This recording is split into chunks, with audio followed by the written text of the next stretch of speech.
Bismillahirrahmanirrahim. Assalamualaikum warahmatullahi wabarakatuh. Dalam video kali ini kita akan membahas salah satu materi dalam ulumul Quran, yaitu materi tentang nuzulul Quran. Bismillahirrahmanirrahim. Yaitu pada materi ke-7 di mata kuliah ulumul Quran bersama saya dosen pengampu Ahmad Rusdi di Sekolah Tinggi Ilmu Al-Quran Istiqya Amuntai. Nah, sebelum kita bicara tentang nuzulul Quran, kita berbicara tentang keadaan bangsa Arab sebelum diutusnya Rasulullah Shallallahu Alaihi Wasallam. Ada beberapa kebiasaan mereka sebelum diutusnya Rasulullah, yaitu yang pertama adalah menyembah berhala, kemudian perbudakan dan mabuk-mabukan. Nah, itu tradisi-tradisi bangsa Arab sebelum diutusnya Rasulullah Shallallahu Alaihi Wasallam. Kemudian dalam keadaan itu Nabi Muhammad SAW bertahanus ke Gua Hira untuk menyendiri dan menyepi. Lalu pada suatu malam di bulan Ramadan, maka turunlah seorang malaikat yang bernama Jibril yang diutus untuk menyampaikan wahyu kepada Rasulullah SAW untuk pertama kali. Nah, wahyu yang turun itu adalah surah Al-Alaq ayat 1-5 dari firman Allah Ta'ala yang berbunyi, Iqra bismi rabbikal ladzi khalaq khalaqal insana min 'alaq, sampai pada firman Allah Ta'ala yang berbunyi, 'allamal insana ma lam ya'lam. Nah, maka mulai saat itu resmilah Nabi Muhammad SAW diutus sebagai Rasulullah SAW. Nah, adapun dalil-dalil tentang turunnya Al-Quran, maka setidaknya ada 3 dalil yang bisa kita jadikan sebagai bukti bahwa Quran itu memang diturunkan. Yaitu yang pertama adalah firman Allah Ta'ala yang berbunyi, Inna anzalnahu fi lailatul qadr. Kemudian yang berikutnya adalah firman Allah Ta'ala yang berbunyi, Syahrul Ramadan alladzi unzila fihil Qur'an. Dan yang terakhir adalah firman Allah Ta'ala yang berbunyi, Inna anzalnahu fi lailatin mubarakah.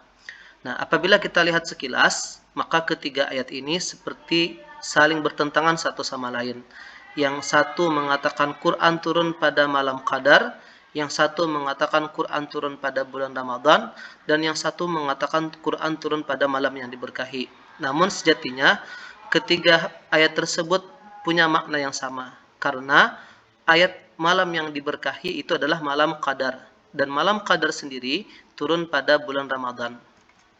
Nah, selanjutnya kita berbicara tentang pembagian nuzulul Quran kepada 2 macam, yaitu nuzulul Quran munajjaman dan nuzulul Quran mufarraqan, nuzulul Quran jumlatan wahidah. Nah, nuzulul Quran munajjaman itu adalah turunnya Quran secara berangsur-angsur.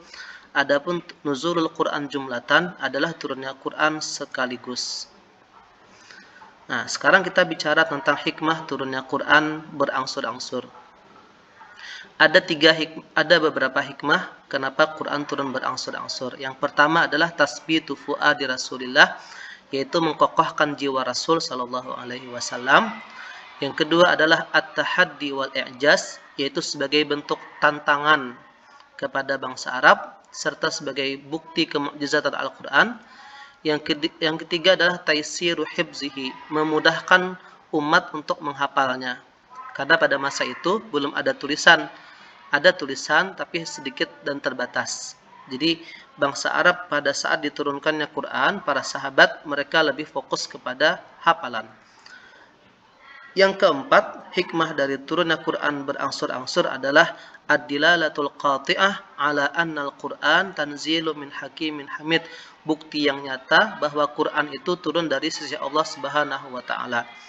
Dan yang terakhir adalah musayaratul hawadisi wa tadarruju fit tasyri', yaitu sejalan dengan peristiwa-peristiwa yang terjadi pada Rasulullah serta berangsur-angsur dalam pensyariatan Islam. Nah, itu hikmah-hikmah dari turunnya Quran berangsur-angsur. Sampai situ materi kita.